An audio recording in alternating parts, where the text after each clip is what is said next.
Hello friend, आप सभी का सुफियान क्लासेज के यूट्यूब चैनल में बहुत बहुत स्वागत है। दोस्तों, आज के इस वीडियो में हम लोग पढ़ेंगे क्लास 10th के संस्कृत विषय के चैप्टर नंबर 2, यानी जिसका नाम है पाटलिपुत्र वैभवम, यानी कि पटना का वैभव। इसके बारे में हम लोग अध्ययन करेंगे। जैसा कि मैं आप सभी लोगों से वादा किया हूं कि आप सभी लोगों का जो संस्कृत चैप्टर है यानी संस्कृत किताब है, उसके सभी चैप्टर का बारी बारी से मैं ऑब्जेक्टिव कराऊंगा और उसके सब्जेक्टिव भी उसी में कराऊंगा, और उसी से बिहार बोर्ड में एग्ज़ाम लगभग पूछे जाएंगे। उससे बाहर के क्वेश्चन नहीं आएंगे। तो आप सभी लोग वीडियो को अंत तक ज़रूर देखिए, ताकि आप सभी लोगों को कहीं से किसी भी प्रकार की कोई भी समस्या नहीं हो। तो चलिए हम लोग शुरू करते हैं। तो देखिए, पाटलिपुत्र वैभवम, ठीक है। सबसे पहले यहाँ पर बात की गई है पाटलिपुत्र वैभवम की, यानी पाटलिपुत्र वैभवम कहने का मतलब क्या हुआ कि पटना का वैभव यानी पटना का ऐश्वर्य, ठीक है। अब हम यहाँ जानने की कोशिश करेंगे कि यहाँ पर दिया गया है कि बिहार की राजधानी पटना है। प्रश्न आएगा कि बिहार की राजधानी कहाँ है, तो आपका आंसर होना चाहिए कि बिहार की राजधानी पटना है। यदि हम इसको संस्कृत में बनाते हैं तो इसको बनाएंगे बिहार राज्यस्य राजधानी पाटलिपुत्रम अस्ति, ठीक है। या ऐसे भी बना सकते हैं कि बिहारस्य राज्य राजधानी पाटलिपुत्र पुत्रम अस्ति, यानी बिहार राज्य की राजधानी पाटलिपुत्र है, ठीक है। नेक्स्ट दिया है कि पाटलिपुत्र को राजधानी नगर कहा जाता है, ठीक है। किसको राजधानी नगर कहा जाता है, तो आपका आंसर होना चाहिए कि पाटलिपुत्र को राजधानी नगर कहा जाता है, ठीक है। नेक्स्ट देखिए, नेक्स्ट दिया है कि कूटनीम के लेखक दामोदर गुप्त और काव्य मीमांसा के लेखक राजशेखर हैं, ठीक है। प्रश्न आता है कि कूटनीम के लेखक कौन है, तो कूटनीम के जो लेखक हैं उनका नाम है दामोदर गुप्त, और काव्य मीमांसा के जो लेखक हैं उनका नाम क्या है, राजशेखर, ठीक है। क्या नाम है, राजशेखर। आप सभी लोग इसका स्क्रीनशॉट लेते चलेंगे ताकि आप सभी लोगों को नोटबुक बनाने में आसानी हो और किसी भी प्रकार से कोई दिक्कत नहीं होगा, ठीक है। अगला देखते हैं। तो देखिए, अगला दिया है कि पाटलिपुत्र धार्मिक क्षेत्र, राजनीतिक क्षेत्र, उद्योग क्षेत्र इत्यादि लोगों का विशेष ध्यान आकर्षण का केंद्र है, ठीक है। नेक्स्ट दिया गया है कि विदेशी यात्री मेगास्थनीज, हुएनसोंग, इति संघ प्रभृताएं ने अपने अपने स्मरण ग्रंथ में पाटलिपुत्र का वर्णन किया है। प्रश्न आता है कि विदेशी यात्री कौन थे, तो आपका आंसर होना चाहिए कि विदेशी यात्री मेगास्थनीज, ह्वेनसांग, इति संघ प्रभृताएं, ये सभी क्या थे, विदेशी यात्री थे, ठीक है। यह भी प्रश्न आता है कि मेगास्थनीज कौन था, तो मेगास्थनीज मेरे दोस्त ये था यूनानी राजदूत था। कौन था, यूनानी राजदूत था जो मेगास्थनीज था, ठीक है। अगला देखते हैं। तो दिया है कि पाटलिपुत्र वैभवम पाठ में पटना शहर के बारे में वर्णन किया गया है। प्रश्न आता है कि पाटलिपुत्र वैभवम पाठ में पटना शहर के बारे में वर्णन किया गया है। प्रश्न आता है कि पाटलिपुत्र वैभवम पाठ में किस शहर के बारे में वर्णन किया गया है, तो आपका आंसर होना चाहिए कि पटना शहर के बारे में वर्णन किया गया है। आप सभी लोग वीडियो के अंत तक जरूर बने रहिएगा, ताकि आप सभी लोगों को कहीं से किसी भी प्रकार की दिक्कत नहीं हो। एग्ज़ाम में जब भी आप बैठे तो एग्ज़ाम के खोपड़ी में छेद करके ज़रूर आए, और उसको काफ़ी आसानी तरीके से धुआं करके आएंगे, ठीक है। तो चलिए नेक्स्ट देखते हैं। दिया है कि चंद्रगुप्त मौर्य के समय पाटलिपुत्र की रक्षा व्यवस्था अत्युत्कृष्ट थी। प्रश्न आता है कि चंद्रगुप्त मौर्य के समय पाटलिपुत्र की रक्षा व्यवस्था कैसी थी, तो आपका आंसर होना चाहिए अत्युत्कृष्ट थी, ठीक है। नेक्स्ट देखते हैं। तो नेक्स्ट दिया है कि मुगल काल के शासन के समय पाटलिपुत्र समृद्ध था। कैसा था, मुगल काल के शासन के समय पाटलिपुत्र कैसा था, समृद्ध था, ठीक है। अगले प्रश्न की ओर बढ़ते हैं। तो अगला दिया है कि गुप्त वंश के शासन काल में कौमुदी महोत्सव मनाया जाता था। प्रश्न आता है कि किसके शासन काल में कौमुदी महोत्सव मनाया जाता था, तो आपका आंसर होना चाहिए कि गुप्त वंश के शासन काल में कौमुदी महोत्सव मनाया जाता था, ठीक है।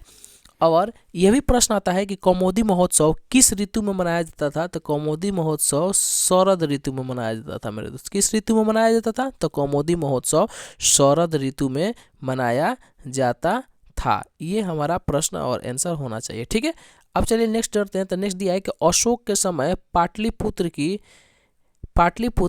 प्रियदर्शनी था। यानी प्रश्न आता है कि अशोक के समय पाटलिपुत्र कैसा था, तो आपका आंसर होना चाहिए कि जो पाटलिपुत्र था वो प्रियदर्शनी था। ठीक है, अब चलिए देखते हैं नेक्स्ट। दिया है कि प्राचीन ग्रंथों या पुराणों या संस्कृत साहित्यों से मालूम चलता है कि पाटलिपुत्र का नाम पुष्पपुर या कुसुमपुर था।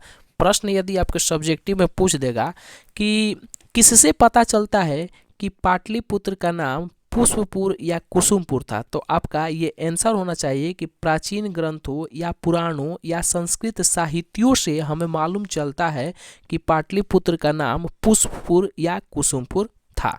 ठीक है, अब चलिए बात आती है नेक्स्ट की। तो दिया है कि मध्यकाल में पटना को पटनेती भी कहा गया। ठीक है, तो प्रश्न आता है कि मध्यकाल में पटना को क्या कहा गया, तो पटना को पटनेती कहा गया। ठीक है, नेक्स्ट दिया है कि नगर की पालिका पटन देवी है। ठीक है, नगर की पालिका कौन है, पटन देवी है। और एक और चीज़ आप लोग ध्यान देंगे, जो पटना है वह पतन शब्द से बना हुआ है, ये चीज़ याद रखेंगे। किस शब्द से बना हुआ है, पतन शब्द से पटना बना हुआ है। ठीक है, अब पटना का नाम बना हुआ है। ठीक ना, अब यहाँ पे देखिए पाटलिपुत्र में सिख धर्म के 10वें गुरु गोविंद सिंह जी का जन्म है। ठीक है, पाटलिपुत्र में सिख धर्म के 10वें गुरु गोविंद सिंह का जन्म स्थली है। ठीक है, अगर आपसे पूछा जाएगा कि सिख धर्म के 10वें गुरु का क्या नाम था, तो आपका आंसर होना चाहिए कि गुरु गोविंद सिंह। ये आपसे प्रश्न आएगा कि गुरु गोविंद सिंह का जन्म स्थली कहाँ है, तो गुरु गोविंद सिंह का जन्म स्थली पाटलिपुत्र यानी कि पटना में है। ठीक है, नेक्स्ट दिया है कि पटना के उत्तर दिशा में गंगा नदी बहती है। ठीक है, आपका प्रश्न आता है कि पटना के किस दिशा में गंगा नदी बहती है, तो आंसर ये होना चाहिए कि पटना के उत्तर दिशा में गंगा नदी बहती है। ठीक है, नेक्स्ट देखते हैं। तो नेक्स्ट दिया है कि गंगा नदी के ऊपर एशिया का सबसे बड़ा पुल गांधी सेतु पुल है। प्रश्न आता है कि गंगा नदी के ऊपर एशिया का सबसे बड़ा पुल का नाम क्या है, तो उसका नाम क्या है, गांधी सेतु पुल नाम है। ठीक है, ये चीज़ काफ़ी ही वीवीआई है। ये जो गंगा नदी के ऊपर एशिया का सबसे बड़ा पुल जो है वो गांधी सेतु पुल है।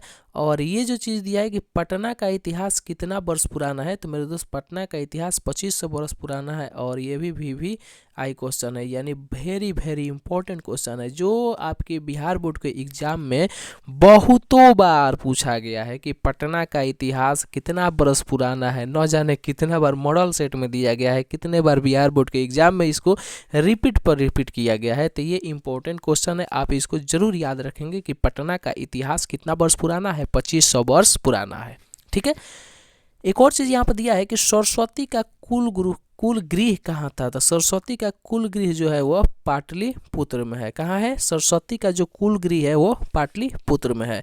जैसे ही मैं ये जो लिख रहा हूँ उसको मैं स्किप कर रहा हूँ, तो आप सभी लोग स्क्रीनशॉट तुरंत ले लेंगे ताकि आपको लिखने में समस्या नहीं हो। और आप सभी लोग इसको कॉपी पर जरूर लिखेंगे, अपने नोटबुक पर जरूर लिखेंगे और अपना नोट्स जरूर बनाएंगे, ताकि आप परीक्षा में जाएंगे तो उससे पहले एक बार उसको देख लेंगे, जिससे आपके माइंड में रिपीट हो जाएगा। और आप सभी लोग एग्ज़ाम के खोपड़ी को छेद करके आएंगे और धुआं करके आएंगे। ठीक है, और अच्छे नंबर्स लेकर आएंगे और टॉपर बन के आएंगे। ठीक है, अब चलिए नेक्स्ट दिया है कि भगवान बुद्ध के समय इसे पाटलीग्राम कहा गया।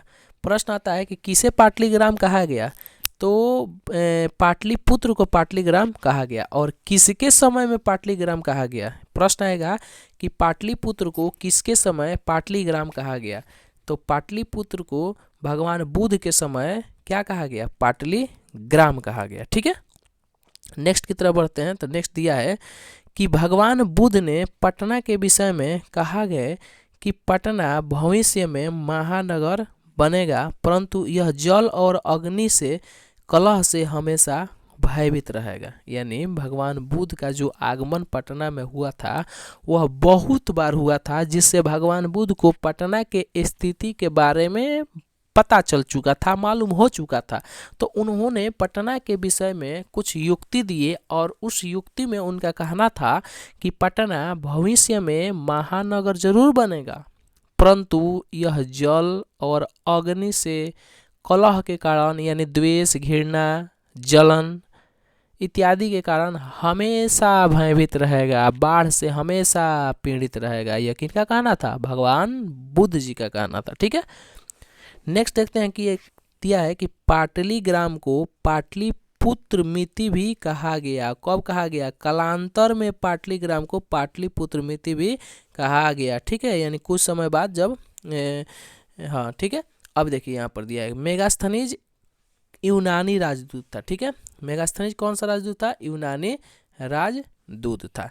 ये रहा हम लोगों का पाटलिपुत्र वैभवम पाठ से ऑब्जेक्टिव। इससे बाहर कोई ऑब्जेक्टिव नहीं आएगा बिहार बोर्ड के एग्जाम में। ठीक है, इस चीज़ को आप अपने माइंड में रख लेंगे। ठीक है, और जो हमारा 14 चैप्टर है तो 14वां चैप्टर का हम लोग ऑब्जेक्टिव भी करेंगे और सब्जेक्टिव भी करेंगे और उसी में से प्रश्न आएगा। तो बिल्कुल घबराने की बात नहीं है, हमारे साथ बने रहिए, वीडियो को स्किप नहीं करेंगे और अपने दोस्त को भी वीडियो को शेयर कीजिए ताकि आपके फ्रेंड्स भी लाभ उठा सके। जलन नहीं करना चाहिए एक दूसरे से। ठीक है, आप उनको शेयर कीजिए ताकि वो भी लाभ उठा सके और अपने मार्क्स में इजाफा कर सके। ठीक है, अब चलिए बात आती है सब्जेक्टिव की। ठीक है, तो कुछ सब्जेक्टिव इससे लगभग 5 से 6 सब्जेक्टिव यहाँ पर तैयार किया गया है और इसी सब्जेक्टिव से एक प्रश्न जरूर बनेंगे, 1 या 2 प्रश्न जरूर आएंगे। ठीक है, तो देखिए यहाँ पर देखेंगे गुप्त वंश के शासन काल में मनाए जाने वाले उत्सव के बारे में वर्णन करें। हमारा प्रश्न दिया गया है कि गुप्त वंश के शासन काल में मनाए जाने वाले उत्सव के बारे में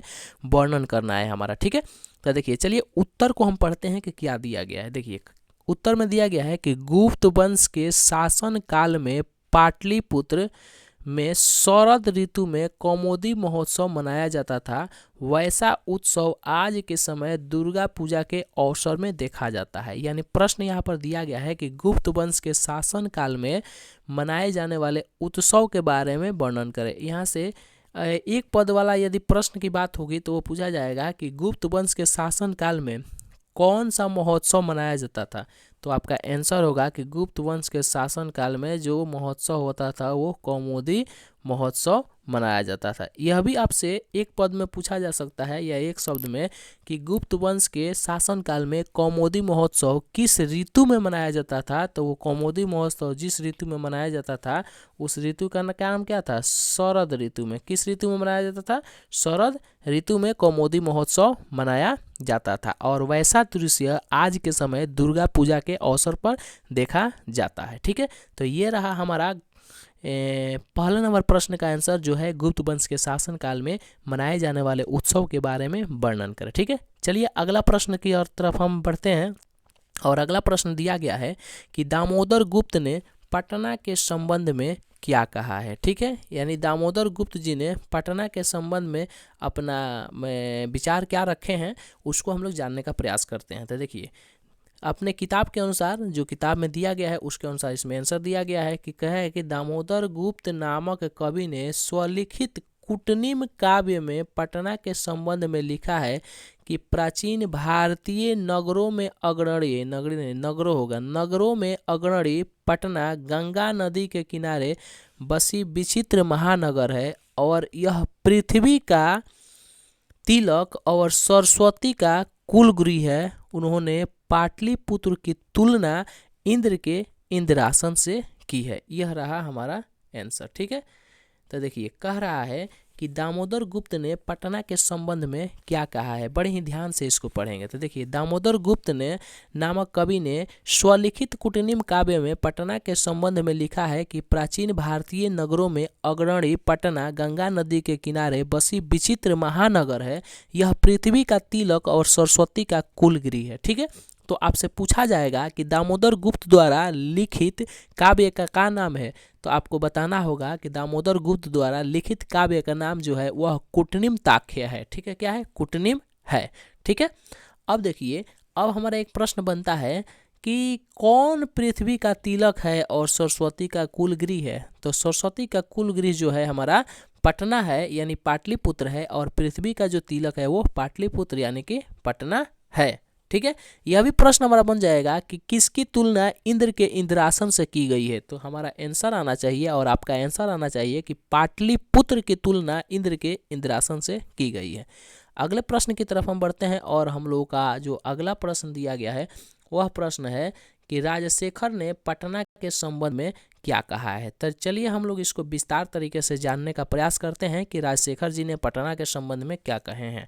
ठीक है, तो देखिए दिया गया है कि कवि राजशेखर ने पटना के रवि राजशेखर ने काव्य मीमांसा नामक शिक्षा प्रमुख अपने ग्रंथ में सादर, यहाँ पर सादर स्मरण करते हुए लिखा है कि यहाँ वर्षों पर पाणिनि, पतंजलि, पिंगल, वटरुचि इत्यादि महान योगदान देकर ख्याति को प्राप्त किए हैं।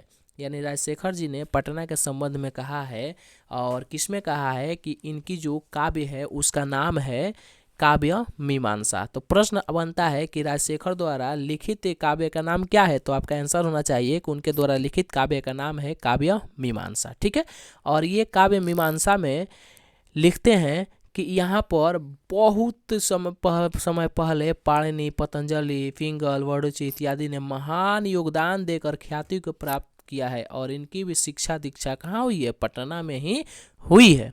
ठीक है, अगले प्रश्न की तरफ बढ़ते हैं, और हमारा अगला प्रश्न है कि पाटलिपुत्र का वैभवम, यानी पाटलिपुत्र जो है हमारा पाठ चैप्टर नंबर 2 जो है पाटलिपुत्र वैभवम, इस पाठ का वर्णन करें। ठीक है, यानी इस पाठ का विस्तार करें, या 10 वाक्य में, 5 वाक्य में इसको बताने का हम लोग प्रयास किए हैं। ठीक है, तो देखिए दिया है, और ये VVI क्वेश्चन है, काफ़ी ज़्यादा। ठीक है, तो इसको काफ़ी ही विस्तार तरीके से और काफ़ी ही ध्यान से इसको सुनेंगे और पढ़ेंगे और इसको लिखेंगे। ठीक है, तो कह रहा है कि इस पाठ में पटना का वर्णन करते हुए बताया गया है कि पटना का इतिहास 2500 वर्ष पुराना है। यानी जो हमारा पाटलिपुत्र वैभवम है, इस पाठ में बताया गया है कि जो ये पटना है ना, इसका इतिहास कितना वर्ष पुराना है, तो आपका वो इतिहास कितना है, 2500 वर्ष पुराना है।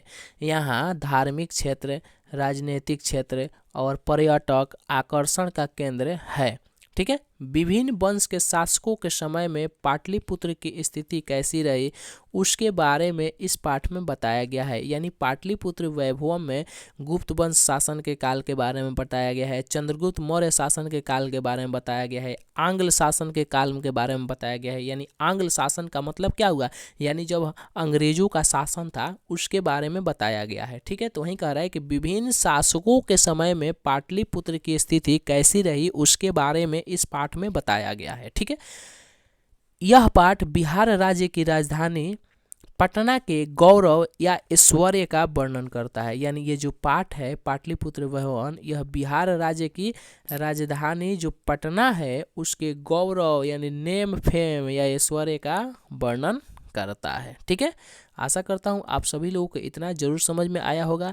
वीडियो को लाइक शेयर कमेंट जरूर करें यदि आप लोगों को अच्छा लग रहा हो तो, और अपने फ्रेंड के पास शेयर भी जरूर कीजिए ताकि आपके फ्रेंड्स भी, आपके सगे संबंधी भी इस वीडियो का लाभ उठा सकें। ठीक है, देखिए संस्कृत में अच्छा से मार्क्स लाना है तो इस चैनल से बेहतर कोई चैनल नहीं हो सकता है। ये आप सभी लोग अच्छे तरीके से जानते हैं कि किस तरह से आपको तैयारी कराया जा रहा है। ठीक है, तो आप सभी लोग एक बार विश्वास कीजिए और इस चैनल को सब्सक्राइब कीजिए और वीडियो को अंत तक बने रहिए, और जब तक आपका एग्जाम है तब तक हमारे चैनल से जुड़े रहिए और देखिए कि आप सभी लोग कैसे एग्जाम में धुआं करते हैं, स्पेशल संस्कृत के पेपर में। ठीक है, तो चलिए अगले प्रश्न की तरफ हम बढ़ते हैं, और अगला प्रश्न दिया गया है कि भगवान बुद्ध ने पाटलिपुत्र के विषय में क्या कहा था। ठीक है, तो देखिए भगवान बुद्ध जी थे वो पाटलिपुत्र के विषय में कहे थे, जो हम लोग ऑब्जेक्टिव में भी इसकी चर्चा किए थे। ठीक है, तो भगवान बुद्ध के समय में पाटलिपुत्र पाटलीग्राम के नाम से जाना जाता था। यानी जो पाटलिपुत्र था वह जब भगवान बुद्ध का समय आया तो उस समय में जो पाटलिपुत्र का नाम था वो क्या था, पाटलीग्राम था। ठीक ना, तो भगवान बुद्ध ने पाटलिपुत्र के बारे में कहा कि यह ग्राम भविष्य में महानगर होगा किंतु हमेशा अग्नि, कलह और बाढ़ से भयभीत रहेगा।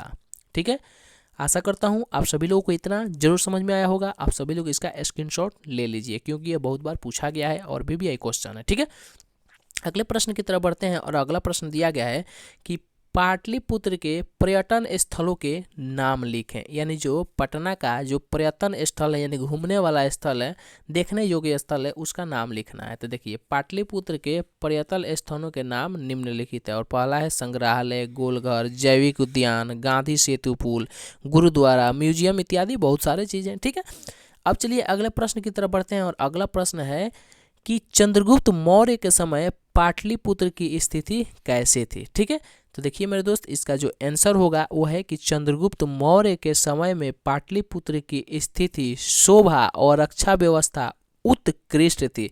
तो प्रश्न बनता है कि चंद्रगुप्त मौर्य के समय में जब ऑब्जेक्टिव में पूछेगा तो पूछेगा कि चंद्रगुप्त मौर्य के समय में जो है पाटलिपुत्र की स्थिति कैसी थी। तो पाटलिपुत्र की स्थिति जो थी वो उत्कृष्ट थी, ठीक है।